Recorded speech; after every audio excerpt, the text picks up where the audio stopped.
जैसा कि आप सभी जानते हैं, झाड़ू शीतला माता के एक हाथ में विराजमान है। 11 मार्च 2026 को है शीतला अष्टमी। ये बुद्ध अष्टमी अर्थात ये बुधवार की अष्टमी के रूप में हमें प्राप्त हो। आइए जानते हैं शीतला अष्टमी बुद्ध अष्टमी के दिन अपने घर पर रहकर कौन कौन से कार्य करें ताकि आपके घर में जो भी परेशानियां चल रही हैं, खास तौर पर बीमारी, बच्चों की विवाह, पुत्र प्राप्ति की दिक्कत या फिर अन्य कोई परेशानी है तो उसका पूर्ण रूप से निदान हो। तो आइए जानेंगे सब कुछ। बुद्ध अष्टमी कोई साधारण अष्टमी नहीं है, इसे सौभाग्य अष्टमी के रूप में भी जाना जाता है। शीतला माता की असीम कृपा का यह दिन है। शीतला माता का स्वरूप एक ऐसा स्वरूप है जिनके एक हाथ में शुद्ध श्रेष्ठ शीतल जल का घड़ा है और एक हाथ में वो झाड़ू धारण करे हुए हैं। एक हाथ में उनके नीम की पत्तियां हैं और एक हाथ में आशीर्वाद मुद्रा में के साथ गर्दर्भ अर्थात गधे की सवारी करती हैं और जीवन में हारी बीमारी दुख दरिद्रता को पूर्ण रूप से साफ कर देती। जैसा कि एक श्लोक भी आपने सुना होगा, शीतले तुम जगत माता, शीतले तुम जगत पिता, शीतले तुम जगत दात्री, शीतलाय नमो नमः। शीतला माता जो कि जगत की दात्री है, जगत के पिता हैं और सभी का कल्याण करती हैं, उनको हमारा बारंबार नमस्कार प्रणाम है। आप सभी जानते हैं 11 मार्च को शीतला अष्टमी है। घर में जो झाड़ू है तो वो आपका भाग्य उदय कर सकती है। बुधवार के दिन अष्टमी है। ये कई सूर्य ग्रहण में दान जप तप पूजा पाठ का जो एक बार में ही फल मिल जाता है। ऐसे में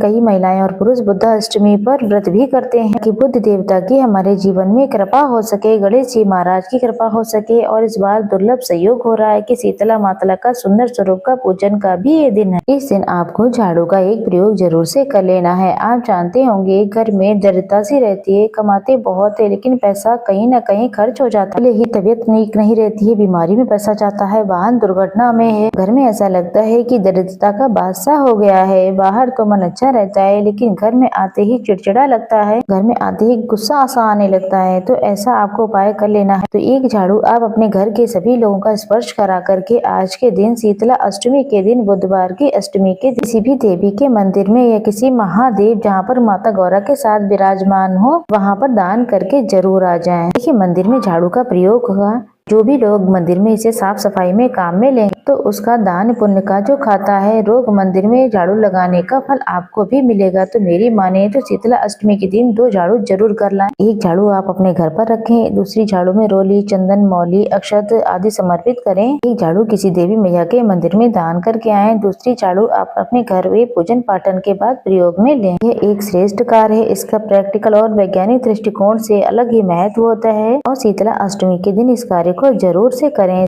और शीतला अष्टमी के दिन शीतला माता की पूजन स्वरूप में झाड़ू काम में ली जाती है, तो घर में झाड़ू नहीं लगाई जाती। आपने बड़े बूढ़ों के मुंह से सुना होगा। सप्तमी की शाम को आप घर में अच्छी तरीके से साफ सफाई कर लें, भोग पकवान बना लिए जाते हैं। और अष्टमी के दिन जहाँ कहीं भी शीतला माता का पूजन होता है, अष्टमी के दिन अपने घर में भोजन नहीं बनाना चाहिए, अग्नि प्रज्वलित नहीं करनी चाहिए, ठंडा ही भोजन किया जाता है। तो ये झाड़ू का सरल सा प्रयोग आपको जरूर करना चाहिए, आपको बहुत लाभ मिलेगा। वही एक प्रयोग और कर लें, झाड़ू की पूजा करें, उसमें हल्दी कुमकुम इत्यादि लगाएं। जो आप रोज प्रयोग करने वाली आपके घर में झाड़ू है जिसमें हर स्वरूप में नकारात्मकता है, उसमें नमक लीजिए हाथ में और थोड़ी सी राई ले लें। अपने झाड़ू के ऊपर से दरिद्रता का निदान हो, सुख समृद्धि हो। पूरे घर में ये झाड़ू घूमती है तो कहीं न कहीं नकारात्मकता का पूर्ण रूप से नाश करती है और स्वच्छता जीवन में लाती है। ऐसे में थोड़ा सा नमक और राई लेकर के झाड़ू के ऊपर से 5-7 उतार कर लें। पूरे घर में भी नमक और राई को घुमा लें और चौराहे या फिर पीपल पेड़ की जड़ में कहीं भी पवित्र स्थान पर छोड़कर चले आए। ये प्रयोग बहुत ही सिद्ध माना जाता है। डली वाला नमक हो तो बहुत ही अच्छी बात है, नहीं होने की स्थिति में जैसा है कर लें।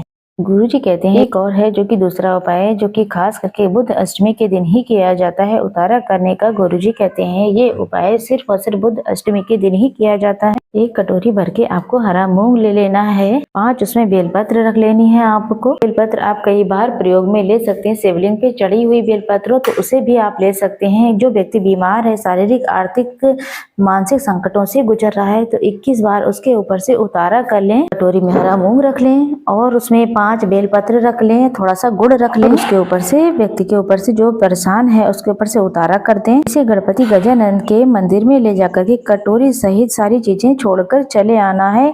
गणेश जी के दाहिने हाथ की तरफ आप रखेंगे। बहुत सरल सा उपाय है, 21 बार उतारा करना है। एक कटोरी में हरा मूंग लेना है, 5 बेलपत्र ले लेनी है, गुड़ का टुकड़ा रख लेना है। 21 बार उतारा करके गणेश जी के दाहिने हाथ की तरफ मंदिर में रखकर छोड़कर चले आना। इसे बल बुद्धि विद्या के दाता गणपति महाराज की कृपा तो होगी ही, साथ के साथ सौभाग्य भी बढ़ेगा। ये बहुत बड़ा दान यानी कि महादान है। तारा हमेशा ही भाग्य को प्रबल करता है, हर व्यक्ति के ऊपर से कर सकते हैं, लेकिन एक व्यक्ति के लिए एक कटोरी, अगर दूसरा कोई व्यक्ति है तो उसके लिए दूसरी कटोरी आप लें। ये महादान है, तो आप इस अष्टमी पर इस उपाय को जरूर से करें। अगर व्रत करते हैं तो ठीक है, नहीं कर पाते हैं तो इसे करने से भी सुख सौभाग्य की प्राप्ति होती है। साथ के साथ आपको बता दें, इस दिन ठंडा दीपक आपके यहाँ पूजन होता हो ना होता है कोई दिक्कत की बात नहीं।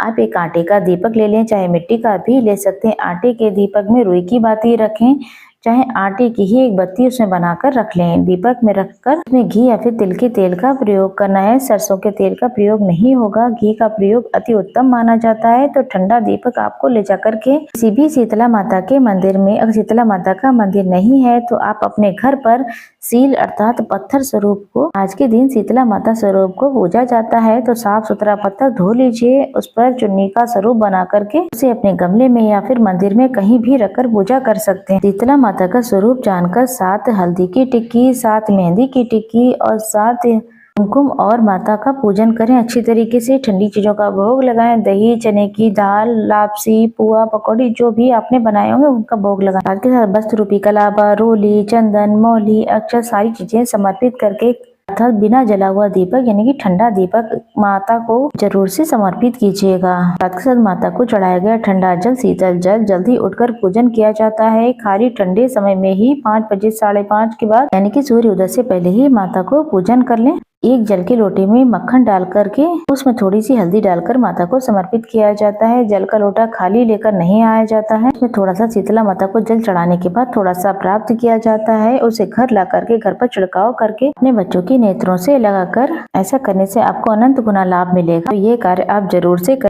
एक ठंडा दीपक माता को जरूर समर्पित करें। अग्नि प्रज्वलित नहीं करनी है, इस बात का आप ध्यान रखेंगे। शीतला माता की पूजा में एक उपाय और किया जाता है, नीम वृक्ष का पूजन। आपको बता दें, इसके साथ साथ गणेश जी महाराज को 108 की संख्या में भले ही दूर्वा की माला बनाकर समर्पित करें या फिर साधारण सरल तरीके से 5, 7, 21 जितनी भी आपसे व्यवस्था हो, गणेश जी महाराज को दूर्वा जरूर से समर्पित कीजिएगा। शिवलिंग पर 108 या जितना भी कम ज्यादा व्यवस्था हो जाए, हरे मूंग के कुछ दाने या फिर एक मुट्ठी शिवलिंग पर समर्पित कर देते हैं तो आपको बहुत लाभ मिलेगा। हरा मूंग, बेलपत्र और गुड़ का टुकड़ा जो है नंदी बाबा पर महादेव की अगर आप कृपा चाहते हैं तो बुद्धेश्वर महादेव का ध्यान करते हुए आज के दिन अगर आपने नंदी बाबा को हरा मूंग गुड़ खिलाते हैं बेलपत्र के साथ, बहुत लाभ देता है। दान करते हैं तब भी बहुत आपको अनंत गुना लाभ मिलेगा।